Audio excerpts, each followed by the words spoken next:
नमस्कार मित्रों, मारी एटનું ચેનલમાં તમારું સ્વાગત છે। મિત્રો, અત્યારની સૌથી મોટી અને દુઃખદ ખબર મળી રહી છે। જ્યાં મિત્રો આપને જણાવી દઈએ કે ક્ષત્રિયો દ્વારા હાર્દિક પટેલનો વિરોધ। જ્યાં મિત્રો વિગતવાર વાત કરીએ તો પરસોત્તમ રૂપાલાને લઈને ક્ષત્રિયો ભાજપના નેતાઓનો વિરોધ કરી રહ્યા છે। મળતી માહિતી અનુસાર આપને જણાવી દઈએ કે રામપુરા ગામમાં ભાજપના નેતા હાર્દિક પટેલનો વિરોધ થયો છે।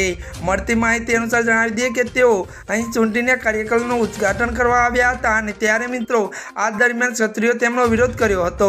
ત્યારે મિત્રો મળતી માહિતી અનુસાર જણાવી દઈએ કે આ પહેલા પણ પાટણ સરસ્વતી તાલુકાના સારુ ગામમાં તે કેબિનેટ મંત્રી બળવંતસિંહ રાજપૂતનો વિરોધ થયો હતો। જ્યાં મિત્રો વધુ તમને એ પણ જણાવી દઈએ કે ક્ષત્રિયો જય ભવાનીના નારા લગાવી તેમનો વિરોધ કર્યો હતો। જ્યાં મિત્રો અત્યારની આ સૌથી મોટી ખબર મળી રહી છે। ત્યારે મિત્રો આજના માટે આટલું જ। અમારી ચેનલમાં નવા હોય તો અમારી ચેનલને મિત્રો તમે લાઈક, શેર અને સબસ્ક્રાઈબ કરી દેજો। ધન્યવાદ।